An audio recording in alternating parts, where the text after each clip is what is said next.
How's it going, my peeps? It is now time for the Raw results / highlights and review video. Of course, I'll go over the results, some of the highlights of my opinion, and give you guys my thoughts, my review on the show. So, it kicks off with Stephanie Mcmahon coming out. Actually, before that, they show what happened last week. Then she talks about what happened last week and how they had to do what they had to do. And, she talks about how Triple H is going to beat Daniel Bryan. He's going to move on to the championship match and once again become the WWE World Heavyweight Champion. That's when Batista interrupts. And, well, actually, never mind. Randy interrupts. My bad. Batista interrupts a little bit afterwards. But anyways, Randy interrupts, telling Stephanie, he's going to apologize for what happens, what he does to Triple H if Triple H does beat Daniel Bryan. And shortly afterwards, Batista comes in, and, he talks about how, once again, he's going to be the champion, and how Triple H has never beaten him, so, he's not going to beat him at WrestleMania. And then he starts talking about Randy, saying, he's sick of Randy Orton. He makes him sick, because one week he sucks up to Triple H, and then this week he's sucking up to Stephanie McMahon. Then he tells Randy, why don't you suck up to her some more? Why don't you drool on her some more?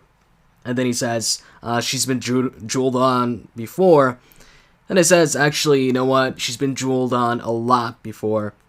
And then Stephanie grabs the microphone and says, oh, Batista, I just want to say, and then she slaps him. And Batista was wearing his glasses, so she slaps actually the glasses off his head. And then she leaves. And then Randy's laughing, and you can hear Randy saying, oh, she slapped the shit out of you. And then Batista spears him. And then he gets out of the ring and poses on the stage. And during this segment, Batista was trying to talk on a microphone, but the microphone kept cutting off the entire time. And then Stephanie was like, I can't hear a thing you're saying. Here, grab another microphone. So she gave him another microphone. But yeah, anyways, that's the segment. Following that, it was a pretty cool matchup, a fatal four-way to determine the number one contender to Big E's Intercontinental Championship. The winner gets a matchup for the championship against Big E on main event tomorrow. And the participants were Sheamus, Christian, Del Rio, and Dolph Ziggler.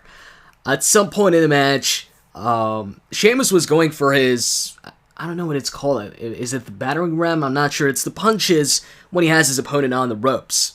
The 10 punches. But this time, Sheamus was on the apron and Dolph was inside the ring. Sheamus was trying to do it on Dolph, and then Del Rio gets in the ring and he goes for the enziguri, but he misses, and then there was this short awkward moment there, and I think afterwards Dolph Ziggler took out Del Rio or something. But anyways, some of the cool moments in the match. At some point it looked like Sheamus was going to jump from the top turnbuckle to the outside on Del Rio and Christian, but Dolph Ziggler came out of nowhere and jumped on the top turnbuckle, or on the second turnbuckle, and hit a face buster from the top turnbuckle. He covered Sheamus, but Sheamus kicked out. At some point, he went for the DDT. I think Dolph Ziggler got the most near falls of the match, and he had the coolest spots too. I think he went for also the Faymaster on Christian. Christian caught him and hit a sit-down powerbomb, and he kind of turned that into a pin. And then Del Rio came from behind and hit the super kick on the back of Christian's head. And then Sheamus gets in the ring. Del Rio goes for the cross arm breaker on Sheamus. He locks it on, but then Sheamus powers out of it. And then he grabs Del Rio and picks him up while Del Rio's grabbing onto Sheamus' arm. And then Dolph Ziggler gets in the ring, or maybe he was already in the ring, I'm not sure, but he gets in the picture and he hits the zigzag on Sheamus while Del Rio was hanging on Sheamus' arm. So that was a pretty cool spot right there. And at that point I was thinking maybe Dolph Ziggler wins, but then Christian gets in the ring and they're like, oh, he's probably going to throw Dolph Ziggler out of the ring and then get the pinfall for himself. But he actually hit the kill switch really quick on Dolph, covered him, and won the match. So, pretty cool match. Really happy that Christian won. See, my theory here, it holds. A couple weeks back, I said that when it comes to Christian and when he's feuding with somebody, you'll notice he'll often lose all the one-on-one matches, unfortunately. But then, he'll attack them backstage, get the advantage there, and maybe beat them in like a tag team match or a fatal four-way match. So he won this match, a match that did involve Sheamus, but he didn't really beat Sheamus. He didn't beat him one-on-one, and he didn't pin him. He pinned Dolph instead. But anyways, I was pretty happy that Christian won. After the match, Big E, who was next to the commentary table watching the entire match, he wasn't commentating, but he was sitting next to it. He gets in the ring, and he stares down Christian, and then he extends his hand for Christian to shake it, but Christian refuses and just gets out of the ring. And that was it for that. Afterwards, they show a video for the new movie, Scooby Doo, and like WWE Superstars movie. And then Sin Cara comes out along with Scooby Doo, and Sin Cara does the old jump from the floor onto or into the ring. So there's probably a trampoline there. But anyways, he faces off against Damien Sandow, and he beats him in like under a minute. Also, Bray Wyatt cut a promo on John Cena, asking John Cena, what can John Cena do to somebody who doesn't feel anything? And then he ends the promo by saying, run. And then after that, what was it after that? It was Los Matadores versus Ryback and Curtis Axel. Before the match, they showed what happened on SmackDown, where Kane and the New Age Outlaws, Ryback, Curtis Axel, the Real Americans all attacked the Shield. So they have the match, and shortly after the match begins, you get the Shield coming out. Not to their music, they just come out, and you hear the crowd, they're cheering, and then you finally see the Shield. And then that distracts Curtis Axel, who gets rolled up by one of the Los Matadores. So Los Matadores win the match. And then after the match, Shield surround the ring. They take out Curtis Axel first. Actually, Roman Reigns takes out Curtis Axel on the outside, while Seth Rollins and Dean Ambrose were attacking Ryback on the inside. And then Reigns goes in the ring, spears Ryback. They triple powerbomb Ryback, and then they fist bump. And after that, you had Michael Cole and his in-ring interview with Triple H. The same interviews he does with Triple H, usually on WWE.com, but this time actually in the ring. And Triple H basically, to sum it up, he was talking about how the crowd has gotten soft, or people have gotten soft and he's sick of it, and also talks about Daniel Bryan wanted the competitor Triple H, so, just trying to justify what he did last week. And, to end it, he just says that he's going to end the Yes Movement and win the WWE World Heavyweight Championship because he has the power to do so. And then after that, it was Cody Rhodes versus Fandango. Or Fandango, I don't know. And Cody wins the matchup after there was a slight distraction on the outside. Goldust was kind of freaking out Summer Rae or dancing with her, and she falls down. That distracts Fandango. Cody hits the disaster kick on Fandango, covers him, wins the match. Afterwards, they show a preview of Arnold and Joe's movie. And then Hulk Hogan comes out, and he introduces Arnold and Joe. They talk about the movie a bit, and then they move on to talking about the Andre the Giant Battle Royal. Andre says, he thinks Andre is was one of his, favorite wrestlers. And eventually The Miz interrupts. Or actually, before The Miz interrupts, Arnold asks Hogan if there's a spot for two more athletes in that matchup. And before Hogan can answer, The Miz interrupts, and he tells Arnold and Joe that they're both actors, and they just play tough guys, while The Miz is actually a tough guy. And then he says they don't belong, and they don't belong here in the Battle Royal. And then he also says to Hulk Hogan, you also don't belong. So then Joe steps up to The Miz and tells him, alright, if you want us to leave, then make us leave. And then The Miz, kind of pretends like he's about to leave, but then turns around and he tries to punch Joe. Joe blocks it, and he strikes back, punches The Miz, and then Arnold gives The Miz a backhand, and then Hogan grabs The Miz by the head and throws him over the top rope. And then that was it for that. Hulk Hogan, Arnold, and Joe celebrated. Following that was a one-on-one match between Titus O'Neil and the Big Show. Pretty quick match. Big Show wins with the knockout punch. And then backstage, we see Stephanie arranging Triple H's tie. The Shield come up to them, and basically they want to know if they're cool because of Kane and the New Age Outlaws attacking them last week, and they point out, the New Age Outlaws being friends of Triple H, Kane being, working for them.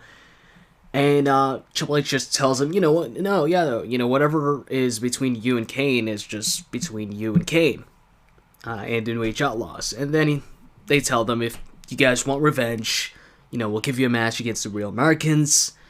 And then Stephanie says, and then after the match, we can talk about, you know, we can talk about it. And Reigns says, yeah, you know, you can believe that.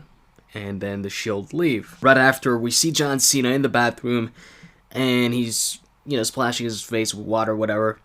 Then he looks, and you can see a mirror in front of him, and right there, we know what's going to happen. We've seen it with Randy when he was feuding with Taker, looks at the mirror, and then, you know, there's the Undertaker. We've seen it numerous times, so John Cena looks up at the mirror, and then he sees, you know, the goat mask, but then he turns around and it's not there, or Eric Rowan's not there.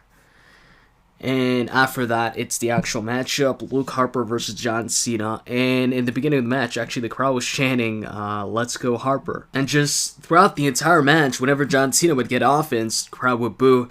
And whenever Luke Harper would get offense, they would cheer. Anyways, John Cena, or in the matchup, Luke Harper also hit the suicide dive. And once he hit it, the crowd was chanting, holy shit. Or was... I don't know if they were chanting actually holy shit or awesome, or this is awesome, because they were chanting both throughout the matchup. Or actually, no. I think that this is awesome was just towards the end there. Anyways, John Cena towards the end goes for the attitude adjustment, and then the lights go out, white signal, and then once the lights come back on, you see John Cena tied up in the ring, and he's got the goat mask on, and Eric and Luke Harper are right in front of John Cena, while Bray Wyatt is right behind John Cena on the apron laughing. And then he just says, follow the buzzards, and then that's it. After that, it was Naomi versus AJ. Now, I'm not sure if this was a title match or a non-title match. I initially thought it was a non-title match, but then AJ got herself counted out. She just left the ring and says, I don't need this, I already have the championship.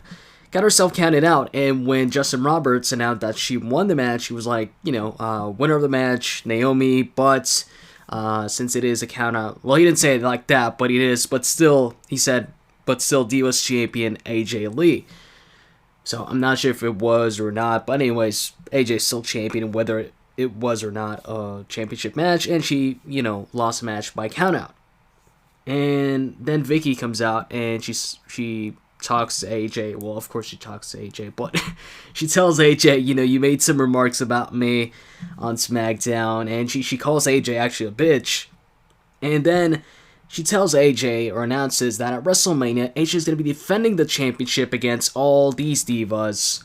She says she's going to be defending it against Cameron, Naomi, Brie Bella, Nikki Bella, Alicia Fox, Emma, Eva Marie, Layla, Alicia Fox. Did I say Alicia Fox? I'm not sure. Oksana. Basically, like every diva on the roster. Summer Rae. Yeah, so basically it's AJ versus all the divas, including Tamina. Then AJ freaks out. And that was it for that segment. Afterwards, they announced another Hall of Fame inductee, and it is Razor Ramon. So, pretty cool announcement. So far, this Hall of Fame, the Hall of Fame inductees this year are freaking awesome. So, anyways. After that, the Shield make their entrance for the match against the Real Americans. The two members of the Shield that were competing were Ambrose and Seth Rollins. They had a really good match with the Real Americans here. Seth Rollins pulled out his, you know, flipping senton over the top rope to the outside. And towards the end, Jack Swagger got Seth Rollins into the ankle lock.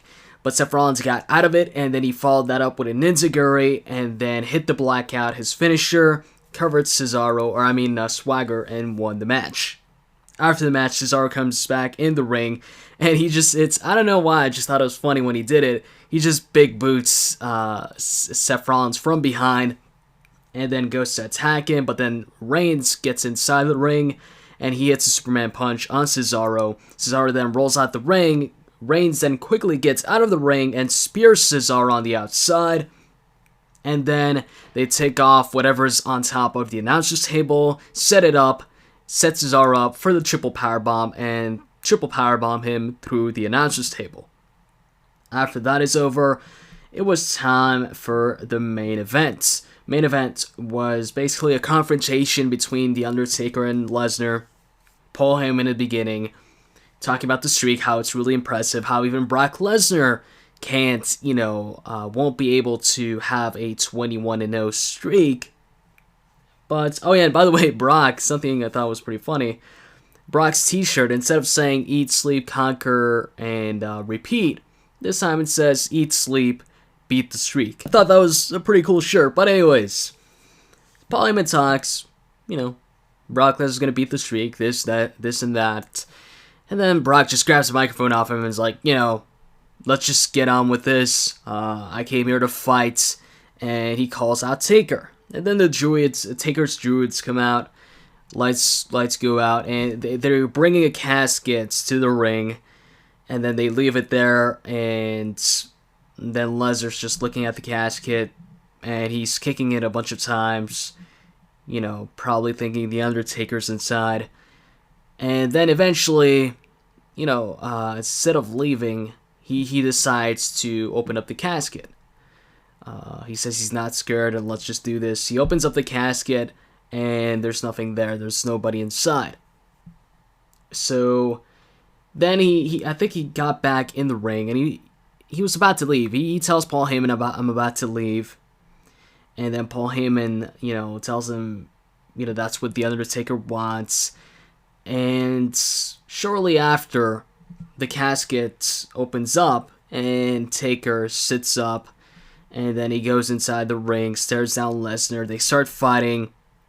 And I think Taker hit a big boot on Lesnar, then clotheslined him out of the ring. Lesnar fell onto the casket and then just fell off the casket. Casket was closed when Lesnar fell on it. And that was pretty much it for the ending segment. And then Taker's music hits. And Lesnar points at the WrestleMania sign. So does Taker. And that was it.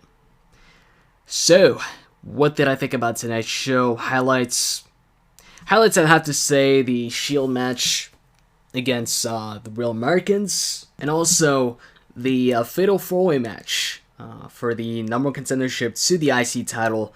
Really enjoyed that match, although it seemed, it was sloppy at times, and there was a botch. For the most part, I really liked the match, and Dolph, by the way, got a lot of cool spots in the matchup, and I'd say he got the most near falls in the match. And I was really happy that Christian finally, he won like an important match, or a matchup against, all former world champions. So happy about that, and I'm looking forward to main event to see if Christian wins the Intercontinental Championship match against Big E. That'll be interesting since they're going into WrestleMania. Both Big E and Christian will be participating in the 30-man Battle Royal. So I'm wondering if there's going to be a title change going into the matchup. I remember WrestleMania 20... I don't know if it was 24, 25. One of the WrestleManias going into Money in the Bank ladder match, MVP won the United States Championship, I believe, off of Shelton Benjamin on an episode of SmackDown. So, it can happen. So, we'll see tomorrow, I guess. Anyways, as far as the rating for tonight's show and like the rest of the matches, man, most of the matches tonight were really short, and apart from, like I said, the Fatal 4-Way match and maybe the Shield match, and also, John Cena versus Luke Harper was a good match too. Apart from those three matches, all the other matches, like I said, really short, and I just wasn't that interested in them personally. Anyways, as far as the rating for tonight, I would give it maybe a 6 on 10. Anyways, that aside, I know the past 2 weeks or so, I think I said I was going to post up some more videos throughout the week, all my matches and such. But I didn't do so, so my bad, sorry. I will try my best to post them up this week. And that is pretty much all I got to say. Hope you guys enjoyed this video, and if you did, as always, you can click that like button down below. With that said, I'm out. See you guys.